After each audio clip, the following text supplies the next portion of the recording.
कि जो ask wealth management से हम बातचीत करना चाहते हैं। एएसके ने एक इंडिया अपॉर्चुनिटी फंड लॉन्च किया है। इस फंड की खासियत यह है कि ये एनआरआईज और भारत के ओवरसीज सिटीजन्स के लिए डिज़ाइन किया गया है, जिसका उद्देश्य भारत की अच्छी कंपनियों में ग्रोथ के लिए निवेश करना, और ये ग्रोथ का मॉडल सस्टेनेबल वेल्थ क्रिएशन का होगा। फंड में क्या क्या होगा और क्या खास बात है और क्यों इस वक्त को चुना गया, इन सब पे बातचीत करने के लिए हमारे साथ है एएसके प्राइवेट वेल्थ के सीईओ और senior managing partner Somnath Mukherjee. Mukherjee दादा, बहुत बहुत स्वागत है आपका सीएनबीसी आवाज़ पर। तो पहले तो सर समझाइए कि ये फंड की टाइमिंग, जैसा मैंने सोचा कि टाइमिंग क्या ले आपने रखी है, और प्लस ये जिनको आप टारगेट कर रहे हैं ऑडियंस, तो कितना अच्छे रिस्पांस के आप एक्सपेक्टेशन रख रहे हैं या आ रहा है? शुक्रिया नीरज, हमें बुलाने के लिए। जहाँ तक टाइमिंग का सवाल है, देखिए टाइमिंग तो आप अगर दुनिया की सारी जो मेजर इक्विटी मार्केट्स को देख लें, उसमें अभी भारत का जो पोजीशन है वो काफी ठीक ठाक लग रहा है, क्योंकि उसका सबसे बड़ा जो रीजन है वो है कि हमारा जो डोमेस्टिक लिक्विडिटी है, जो हम म्यूचुअल फंड्स में इतना पैसा आ रहा है एसआईपीज की वजह से, पिछले 4-5 साल में ये तो तय हो गया है, ये तो प्रूव हो गया है साल दर साल कि जो बाहर का पैसा है उससे हमारे बाजार को ज्यादा फर्क नहीं पड़ता, क्योंकि हमारा डोमेस्टिक सेविंग्स है वो इतना आ रहा है मार्केट्स में कि अगर जो फॉरेनर्स हैं, एफपीआईज हैं, वो अगर बेचते भी हैं तो उससे वो इम्पैक्ट नहीं होता जो आज से मान लीजिए 10, 15, 20 साल पहले होता था। 1993 से लेके मेरे ख्याल में 2016-17 तक अगर एफआईआईज इंडिया में ज्यादा पैसे निवेश करते तो उस वक्त मार्केट ऊपर जाता था, अगर पैसा बाहर ले लेते, बाहर निकाल लेते तो मार्केट नीचे जाता था। पिछले 7-8 सालों में ये रुख बदला है, और इसके इसकी वजह से एक और जो चीज हुई है कि हमारी हिंदुस्तानी जो मार्केट है उसकी जो वॉलेटिलिटी है वो आज की डेट में इमर्जिंग मार्केट्स की तरह नहीं है, ये ऑलमोस्ट डेवलप्ड मार्केट्स के लेवल पे हो गई है। तो आप ये देख लीजिए कि एक मार्केट है जिसकी रिस्क या वॉलेटिलिटी डेवलप्ड मार्केट्स की तरफ है, इसकी जो ग्रोथ है वो इमर्जिंग मार्केट्स एंड दुनिया के सबसे the fastest growing major market from a macro economic perspective.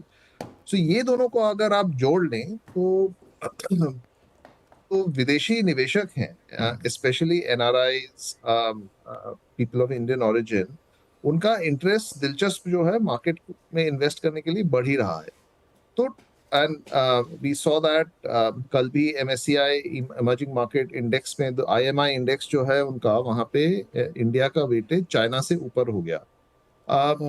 तो इतना जब इंडिया का मार्केट जिस तरह से पोजिशन है ग्लोबली, तो हमें लगता है कि जो एनआरआई और विदेशी इन्वेस्टर्स हैं जिनको इंडिया में इन्वेस्ट करना है, और एज दे से जिन्होंने अभी तक या तो इन्वेस्ट नहीं किया है या जितना उनका पोजीशन साइज होना चाहिए था उतना नहीं हुआ है, तो पिछले अगले 10-15 साल के लिए तो काफी अच्छा दिख रहा है। तो उन जी। इन्वेस्टरों के लिए ही ये फंड हमने लॉन्च किया है। सो मिस्टर सोमनाथ, इंडियन इक्विटीज़ इसका आप फोकस होगा जिस पे आप निवेश करेंगे, और आपने एक वर्ड हमने जो पढ़ा उसमें कि सस्टेनेबल ग्रोथ और क्वालिटी कंपनी में फोकस। तो मुझे वो यूनिवर्स बताइए कहाँ कहाँ पे आप निवेश करेंगे इंडियन इक्विटीज़ में खास तौर पे।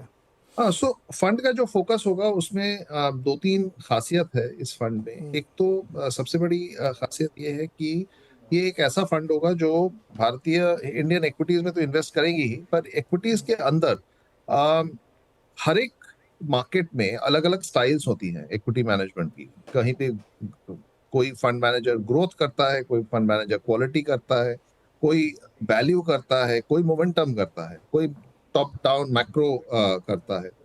तो हमारा जो ये फंड होगा वो ऐसे मल्टीपल स्टाइल्स में इन्वेस्ट करेंगे, ये सिर्फ एक स्टाइल नहीं हो।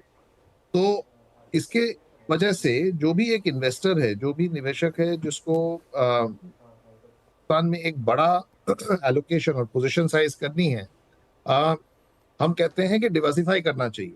जहां भी आप इन्वेस्ट करें उसमें डिवर्सिफिकेशन जरूरी होता है। तो जब आप डिवर्सिफाई करेंगे तो एक ही फंड में आपको 3 4 5 अलग अलग स्टाइल्स की फंड मैनेजमेंट स्ट्रेटजीज मिल जाएंगी। तो बगैर इसके कि आप अलग अलग जाके 4 5 अलग अलग फंड मैनेजर्स के को ढूंढे, आप एक ही स्ट्रेटजी में आ सकते हैं। उसमें 3 4 5 अलग अलग स्टाइल्स पे एक साथ आपका इन्वेस्टमेंट हो जाएगा। तो this is like a one stop fill it shut it forget it allocation, अगर किसी को इंडियन इक्विटीज में इन्वेस्ट करना है उसके लिए। ओके सोमनाथ जी, चूंकि आपने मैंने शुरुआत में पूछा था कि टाइमिंग को लेकर के, इस वक्त जब सारे लोग कह रहे हैं कि बहुत महंगा मार्केट है और अपॉर्चुनिटीज़ कम है, जो लार्ज कैप है वो चल नहीं रहे हैं और मिड कैप स्मॉल कैप बहुत ज़्यादा वैल्यू दिखा रहे हैं, तो ऐसे में जो स्ट्रेटजी आप करें मल्टी स्ट्रेटजीज में लगाएंगे, तो वो मुझे एक्सप्लेन करिए कि इसलिए मैंने टाइमिंग का क्वेश्चन पूछा था आपसे। हाँ, सो अभी जो है आपने बिल्कुल सही कहा नीरज जी कि कुछ जो स्पॉट्स है मार्केट में जो पिछले 3 4 साल में चली हैं, जैसे स्मॉल एंड मिड कैप्स हैं जो बहुत अच्छी चली है लास्ट पिछले 3 4 सालों में। पीएसयूज, डिफेंस, रेलवेज, कैपेक्स, ये जो थीम्स हैं जो कि बहुत अच्छी चली हैं, वहां पे स्टॉक्स कुछ कुछ तो 2 गुना 3 गुना 4 गुना हो गए हैं, या कुछ तो उससे ज्यादा भी हो गए हैं। ये जरूर है कि जो आगे जाके हमें जो लगता है कि there will be a return of quality. जो लास्ट 3 4 साल में जो जो अंडर परफॉर्म किया है, जो थीम सबसे ज्यादा, वो है क्वालिटी। जो बड़ी कंपनियां हैं, जो जिसकी आरओईज, डेट इक्विटी रेशियो वगैरह सबसे अच्छी है, in some way they have underperform the broader markets, क्योंकि जो दूसरी स्पेसेस हैं, जो छोटी कंपनियां हैं, उन्होंने बहुत ज्यादा परफॉर्म किया है। लिक्विडिटी भी बहुत ज्यादा उन्हीं पे आया है। आप अगर देखें इस साल म्यूचुअल फंड्स में जितनी भी नेट फ्लोज आई हैं, तकरीबन 60 70% नेट फ्लोज जो हैं वो थीमेटिक फंड्स में आए हैं। सो ये है जो पिछले 3 4 साल में जहां पे सबसे ज्यादा बढ़ोतरी हुई है, वहीं पे फ्लोज भी आते हैं। पर इसीलिए लगता है कि थोड़ा सा सेक्टर रोटेशन होने वाला है, होना जरूरी है, और हो भी रहा है। अ, अभी शुरुआत है, अभी इतना शायद आंकड़ों में आ नहीं रहा, पर ऑलरेडी शुरू हो चुका है। तो हमें लगता है कि आगे जाके अगले 1 2 साल में क्वालिटी का रिटर्न होगा। सो क्वालिटी लार्जर कंपनीज, जो बड़ी कंपनियां हैं क्वालिटी स्पेस में, वहां पे अपॉर्चुनिटीज ज्यादा हैं, बजाय कि जो पिछले 3 4 साल में जहां पे सबसे ज्यादा पैसे बने हैं छोटी कंपनियों में, उससे ज्यादा। ओके सोमनाथ जी, इसकी बेंचमार्किंग कैसे करेंगे? चूँकि जो जनरली हम लोग देखते हैं कि एक इन्वेस्टर सोचता है कि कितना उसको रिटर्न मिलेगा, तो एक कोई बेंचमार्क मान लेता है, और इसमें चूँकि ओसीआई और एनआरआईज हैं तो वो डॉलर टर्म्स में भी इसको कैलकुलेट करने की कोशिश करेंगे, वो कैसे रखेंगे आप? तो बेंचमार्किंग इसका दो तरफ से होगा। एक तो होगा जो ऑफशोर बेंचमार्क है, कि एमएससीआई इंडिया है, जो कि कोई भी बाहर से इन्वेस्टर आ रहा है, उसके लिए अगर कुछ नहीं करना, सिर्फ एक इंडेक्स फंड में इन्वेस्ट करने का जो ऑप्शन होता है हमेशा, वो है एमएससीआई इंडिया का किसी ईटीएफ में इन्वेस्ट कर देना। तो एक बेंचमार्क तो एमएससीआई इंडिया का है। दूसरा बेंचमार्क होगा डॉलर निफ्टी का, क्योंकि इंडिया में अगर अगेन अगर किसी इन्वेस्टर को इन्वेस्ट करना है तो सबसे आसान तरीका है किसी निफ्टी ईटीएफ या इंडेक्स फंड में इन्वेस्ट कर देना। तो dollar Nifty is the other index. So MSCI India and dollar Nifty will be the two broad benchmarks, जहां पे हम अपना परफॉर्मेंस भी उसके अगेंस्ट उसको ट्रैक करेंगे। ओके बिल्कुल, वेरी इंटरेस्टिंग चीज़। अच्छा, एक चीज़ आपने कही सर कि आप क्वालिटी पे फोकस ज़्यादा आपका होना चाहिए, रादर की ग्रोथ, मोमेंटम, वैल्यू, इन सब के बजाय क्वालिटी पे, जो कि अभी अंडर वैल्यूड दिख रहे हैं आपको। क्या क्वालिटी में जाने से अल्फ़ा क्रिएट होगा इस समय, चूँकि जब मोमेंटम का पूरा मार्केट बन चुका है और लिक्विडिटी ड्रिवन मार्केट है वहाँ पे? देखिए, मार्केट तो हमेशा लिक्विडिटी ड्रिवन ही होता है। ये तो काफी डेफिनेशन। इस समय कुछ ज़्यादा ही है। हाँ, नहीं, लिक्विडिटी अगर नहीं है तो मार्केट नीचे गिरेगा। देखिए, हाँ, भाव कब ऊपर जाता है? जब the bids are higher than the offers. तो वो जब किसी चीज का डिमांड ज्यादा है, सप्लाई थोड़ा कम है, तभी भाव ऊपर जाएगा। ये तो डिमांड सप्लाई का है। सो मार्केट तो लिक्विडिटी के ऊपर ही ऊपर या नीचे जाता है, तो वो बात नहीं है। बात ये है कि कहाँ पे जा रहा है।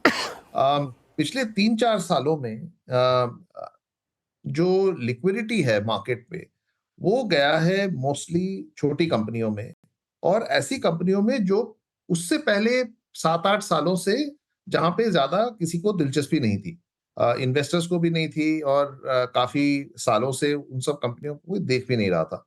तो वहां पे सबसे ज्यादा फ्लोज गई हैं। तो वही कंपनियां जो उस वक्त 4 साल पहले 10, 12, 15 की पीई पे थी, आज की डेट में 60, 70, 80 के पीई पे आ गई हैं। अभी जो कंपनी 10, 15 की पीई पे अच्छी लग रही थी, अगर उनकी ग्रोथ रेट अभी वही है 60, 70 की पीई में, वो वैल्यू प्रोपोजिशन अभी उस पे है नहीं। आ, और जो होता है ना पेंडुलम, एक तरफ से दूसरी तरफ से स्विंग होता है, तो ये एक तरफ स्विंग हो चुका है। इसको थोड़ा और टाइम लगेगा, but there is a concept of mean reversion. तो वो मीन रिवर्जन हर चीज में होता है, यहां भी होगा। तो हमें लगता है कि अभी this is the time back for quality. जो बड़ी कंपनियां हैं, जहां पे लंबा इनका ट्रैक रिकॉर्ड है, प्रॉफिटेबिलिटी का, ग्रोथ का, रिटर्न ऑन इक्विटी इनकी अच्छी है, बैलेंस शीट्स इनके सबसे अच्छे स्टेज पे होती हैं।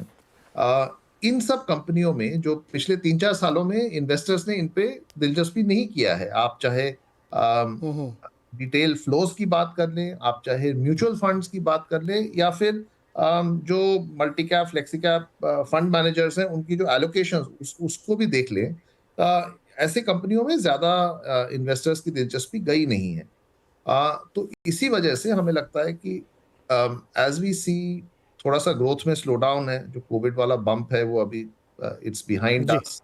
ग्लोबली स्लो डाउन है, which will also affect Indian exports. वहां भी थोड़ा स्लो डाउन है। इंडियन कंजम्पशन भी थोड़ा सा स्लो डाउन दिख रहा है। सो आप अगर ये सब 2-3 चीजें, एक तरफ वैल्यूएशन, दूसरी तरफ एक जी। सेक्टर दूसरे सेक्टर के जो आउट परफॉर्मेंस है, the level of out performance, और तीसरी तरफ जो मार्केट में थोड़ा सा स्लो डाउन दिख रहा है, मार्केट में नहीं, मैक्रो इकोनॉमी में थोड़ा सा स्लो डाउन दिख रहा है, इन तीनों को एक साथ देख लें, जोड़ लें, तो जी। आपको लगेगा कि ये जो क्वालिटी बड़ी कंपनियां हैं, इसमें अभी ज्यादा मार्जिन ऑफ सेफ्टी है, बजाय कि जो छोटी कंपनियां हैं, छोटी कंपनी। ज्यादा यस। अभी तक लास्ट 4 साल में सबसे ज्यादा पैसे बने हैं। ओके सोमनाथ सर, बहुत बहुत शुक्रिया हमारे साथ जुड़ने के लिए, एक्सप्लेन करने के लिए, और बेस्ट विशेस आपके इस फंड के लिए। बहुत धन्यवाद। बहुत शुक्रिया सर।